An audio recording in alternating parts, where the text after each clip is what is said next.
there was a rich merchant who had 4 wives. He loved the 4th wife the most, and adorned her with rich robes and treated her to delicacies. He took great care of her and gave her nothing but the best. He also loved the 3rd wife very much. He's very proud of her and always wanted to show off her to his friends. However, the merchant is always in great fear that she might run away with some other men.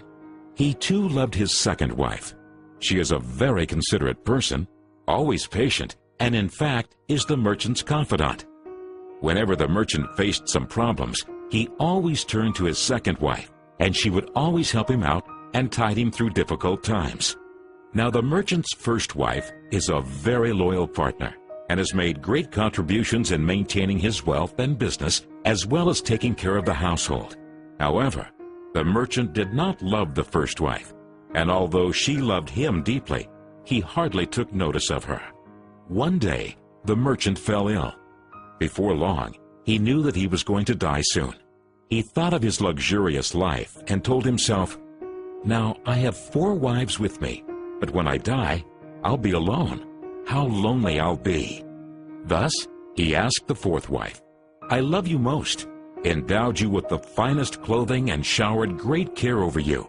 Now that I'm dying, will you follow me and keep me company?"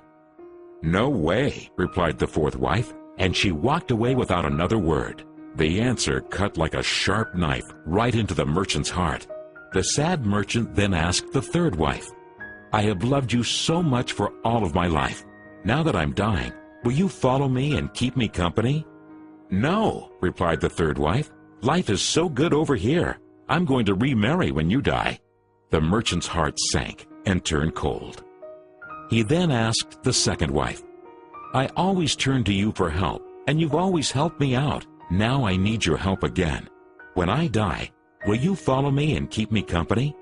"I'm sorry, I can't help you out this time," replied the 2nd wife. "At the very most, I can only send you to your grave." The answer came like a bolt of thunder, and the merchant was devastated. Then a voice called out, "I'll leave with you. I'll follow you no matter where you go." The merchant looked up, and there was his 1st wife. She was so skinny, almost like she suffered from malnutrition. Greatly grieved, the merchant said, "I should have taken much better care of you while I could have." Actually, we all have 4 wives in our lives. The 4th wife is our body. No matter how much time and effort we lavish in making it look good, it'll leave us when we die. Our 3rd wife? Our possessions, status, and wealth. When we die, they all go to others. The 2nd wife is our family and friends. No matter how close they had been there for us when we're alive, the furthest they can stay by us is up to the grave.